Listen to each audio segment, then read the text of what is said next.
മറ്റു ചില വാർത്തകൾ ചുരുക്കത്തിൽ. ബഹ്റൈനിൽ AI ഉപയോഗിച്ച് അപകീർത്തികരമായ ദൃശ്യങ്ങൾ നിർമ്മിച്ചാൽ കനത്ത പിഴയും തടവ് ശിക്ഷയും. ക്രിമിനൽ കുറ്റം ചുമത്താനും നിയമ ഭേദഗതിയിൽ നിർദ്ദേശം. ബഹ്റൈനിലെ റോഡുകളിൽ 500 അത്യാധുനിക സ്മാർട്ട് ട്രാഫിക് ക്യാമറകൾ സ്ഥാപിക്കും. ഡിസംബറിൽ പൂർത്തിയാകുന്ന പദ്ധതിയുടെ പരീക്ഷണാടിസ്ഥാനത്തിലുള്ള പ്രവർത്തനം ഡിസംബറിൽ തുടങ്ങും. പുത്തൻ സാങ്കേതിക വിദ്യയിൽ നിയമലംഘനങ്ങൾ തത്സമയം കണ്ടെത്താൻ സാധിക്കുന്നതാണ്. 2026 ക്യാമറ സ്ഥാപിച്ചു തുടങ്ങും. മുനിസിപ്പാലിറ്റി ജീവനക്കാരായോ ഫീൽഡ് ഇൻസ്പെക്ടർമാരായോ ചമഞ്ഞെത്തുന്ന തട്ടിപ്പുകാരെ സൂക്ഷിക്കണമെന്ന് ദുബായ് മുനിസിപ്പാലിറ്റി. പരിശോധനകളെപ്പറ്റി വ്യാജ സന്ദേശം അയക്കാൻ സാധ്യത.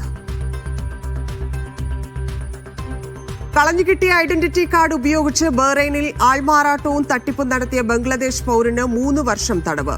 ശിക്ഷാ കാലാവധി കഴിഞ്ഞാൽ നാടുകടത്താൻ ഉത്തരവ്.